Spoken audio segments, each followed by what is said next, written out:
So yeah, bringing you guys another episode of Auto Start. I'm Tin, Brian. and today we're going to talk to you guys about the new hybrid Lamborghini Revuelto. Revuelto, something like that. Revuelto.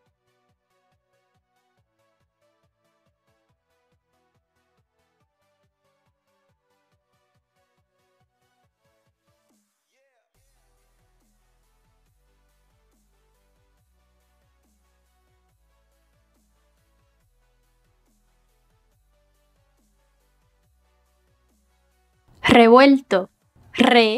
Revuelto. Revuelto. Definitely better pronunciation than me, for sure. But yeah, we're going to talk about this new hybrid Lamborghini, their first ever hybrid. Yes. Looks cool, looks sweet, but as all Lamborghinis, it is a Lamborghini. Yes. Yes. It is a Lambo. So you're gonna get lots of Lambo-esque things. Yeah, yeah. They tend to be the same all throughout. Yeah, they do have similar designs, similar specs, things of that nature. Yeah, and then just start off with the name. Yeah, let's go with the name. Name. Revuelto. Our first guesses. We don't speak Spanish, so thinking maybe Revolution or something. It would seem most close to the Revolution, right? It almost has the exact same letterings. Yeah, but Google Translate saying it's scrambled. Yeah, apparently it's supposed to mean like mixed up. Since they're mixing up their motors, it's hybrid, has 3 electric motors, so they call it a mix-up essentially, a little scrambling, but really just gets you confused. Yeah, very confused. I'm very confused. It's also supposed to be named by from like a Spanish famous like fighting bull too. Oh, okay. Along like with the rest of their Lamborghini lineups. Dang. Yeah. Okay. Interesting. But yeah, it's a cool backstory on the name. A little strange. Let's go into the exterior. It's the most important part of the Lamborghini, right? Yeah, if you're gonna get a Lamborghini, I mean, definitely gotta have this exterior on point, and It definitely screams Lamborghini. it definitely does. First guess if I would see this car, I would guess Lamborghini. So definitely Hard to miss. Yeah, hard to miss. Very flashy, very sexy, sharp. Has all the shapes and It has all the angles. It The still angles. follows all of its hexagonals, Yeah. loving lines and everything. There's hexagons everywhere on the car. Yeah, the headlights look super sharp. The lining on that, I'm like, okay. Very sharp. The back though, right? The back on that too looks pretty crazy too. The back lights look, It's pretty sharp too. yeah, very sharp. It doesn't look as like large or like lengthy as it would normally. Yeah, normally no. This is very like it's tinier than what it usually Yeah, is. right. Like it's so small and then it kind of tapers down Yeah. into it. I was like, interesting. I usually see the back be a bit beefier usually. Right. So the one thing I found a little strange when I looked on the back of it, like the exhaust, it sits in between the headlights.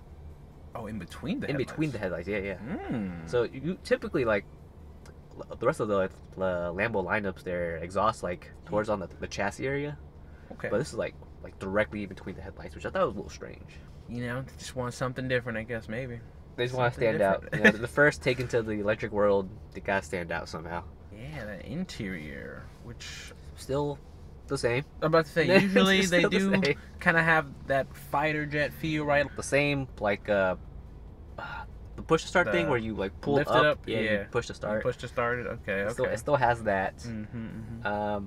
One of the biggest changes though is their screens. Oh, So you still have your cluster, your drive cluster, right. but they added a center screen infotainment system. Okay. Yeah, so okay. it's pretty cool. It's pretty cool. Let's go. It's this little vertical thing right here. It's nice, It has an infotainment system, which is awesome. Points there. CarPlay, your Google, Android Auto. Right. It has all those stuff. The routing, the chargings, which I thought was weird. The fact that it can bring you to chargers. It only has like very little range. You have the setting to bring you to a charger. Wait, you need to charge it? We'll get there. Interesting. We'll That's get there. interesting. But yeah, interior super sweet. If you look back here, they have their typical hexagon stitching everywhere, stitching on the center console, stitching above the roof. Okay. It's just literally hexagons everywhere. Yeah, still embracing their love for that sharp angles. And then for the passenger too, like they also get a screen. A passenger gets a separate screen. Yeah. Oh. I mean, I don't think they can do anything with it. Oh. It's just a display screen. Display screen? It just displays like what the driver sees, but just like more simplistic.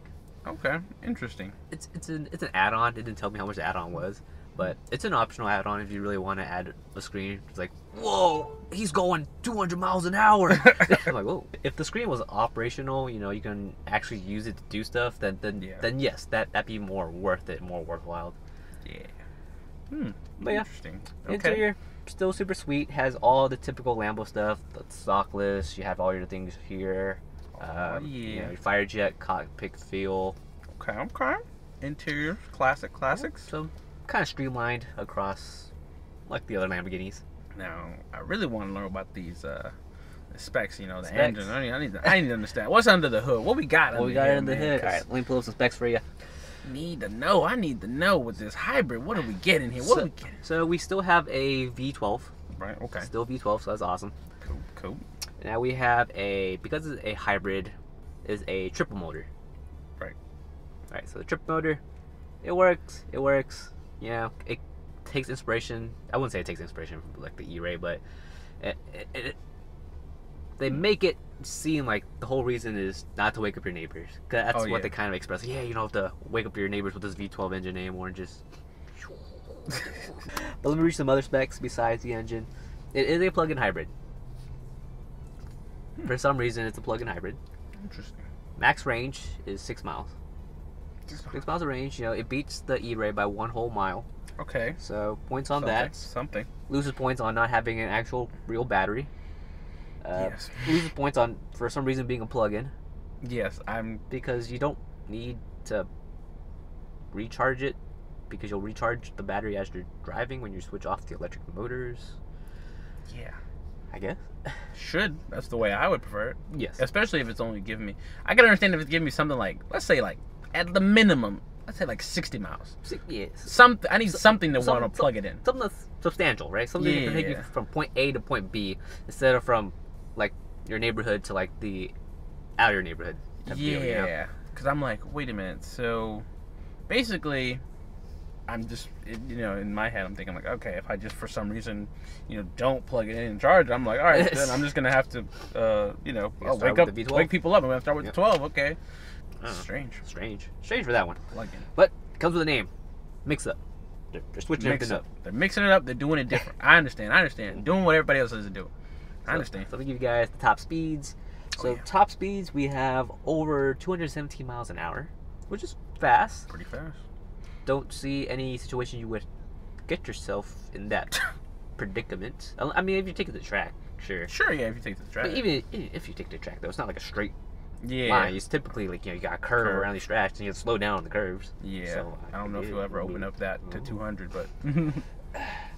We got a 0 to 60 in 2.4 seconds, but they advertise a 0 to 62 in 2.5, so still fast car. Yeah, we need more than 6 miles. Maybe one day your electric coupes will finally be realized and have decent range. Maybe one day. I mean, taking a step in the right direction, but I feel like it's like a half step. Like it's not a little skip. Yeah, it's a skip, because you know, it's just really strange to me, and I don't know I don't know if it's like something it's like as far as there's like not an interest, or if it's like like I'm just curious. I'm like they don't, or they're just like really wanting to stay more on the gas side, because it's a weird thing that I'm seeing with like the coupes, but they are really not going fully electric as fast as I expected them to be. When I've seen, like, I mean, we've had electric vehicles fully electric for a bit now, so I thought I think this is a pretty slow speed, in my opinion, to be able to transfer it into it, and they're just taking their time on it. I'm just shocked. I wonder if it's because they don't want to, I guess, lose the spirit of like racing, you know, racing with their gas cars. Okay. I don't know if it's that, but I mean, the Plaid already joins the tracks. Yeah, interesting thing too, because it's like, if I look at it from like, let's say Lamborghini side, or like or any car maker side that does have these like hybrid coupes, or like these, I've known for like, you know, Corvette or somebody that's have like these gas coupes, so they're not making the switch to like really giving it fully electric. But then on the other hand too, if we look at electric vehicle companies, let's say like Tesla, or like I don't know, Lucid or somebody, they're not really going into or have an interest in going into electric coupes either.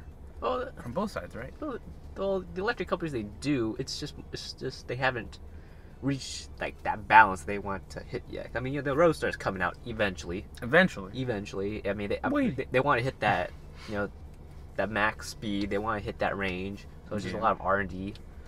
I feel like, well, I mean, the electric vehicles are going to reach that eventually. As for the regular gas coupes, it's going to take a while for them to actually transfer over. Yeah, that's like seems to be the case. I guess you have to bet on really that.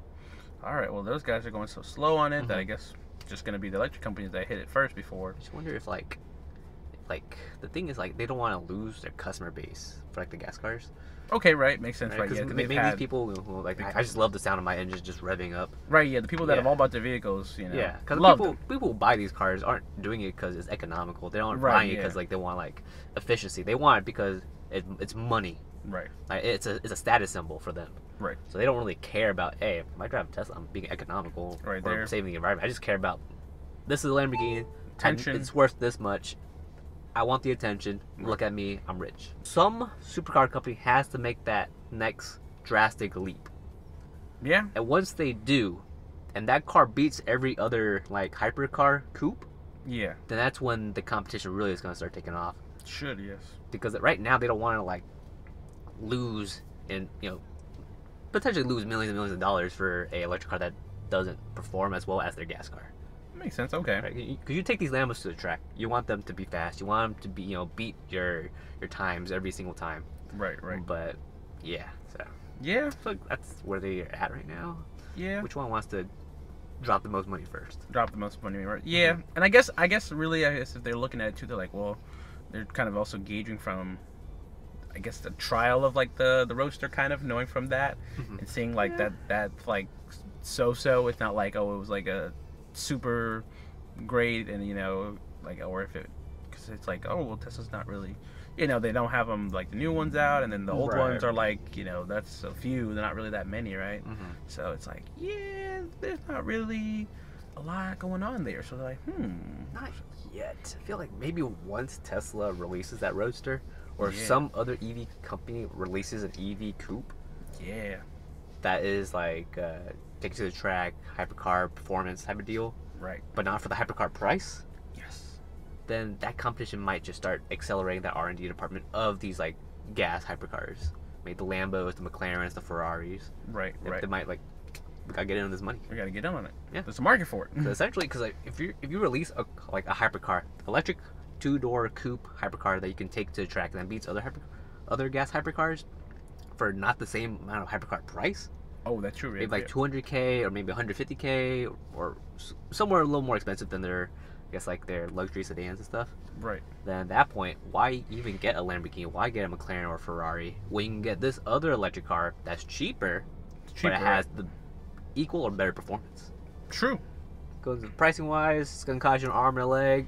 Those who are watching this video don't think you can afford a Lamborghini. Trust me, we can't afford Lamborghinis either. If we both were to combine our salaries and then our friend's salary and then my girlfriend's salary, I don't think we'll be affording any Lamborghinis anytime soon.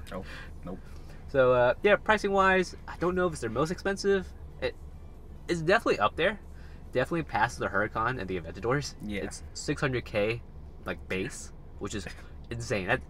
I think that's just crazy. That's high base. That's a high base. It's a very high base. We talking a little over than $500,000. Wait.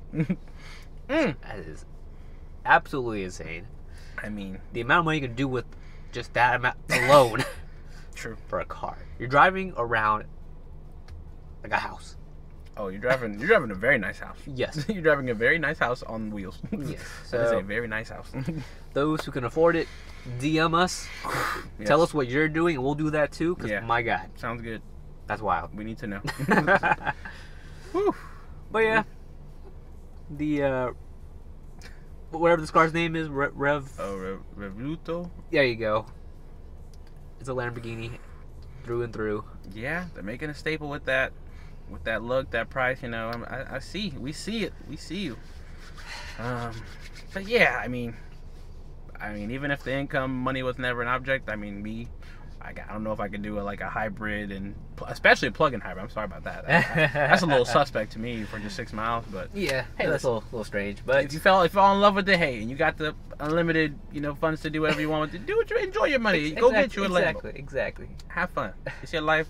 Have fun, man. It's a Lamborghini and it still looks sexy. It still looks hot.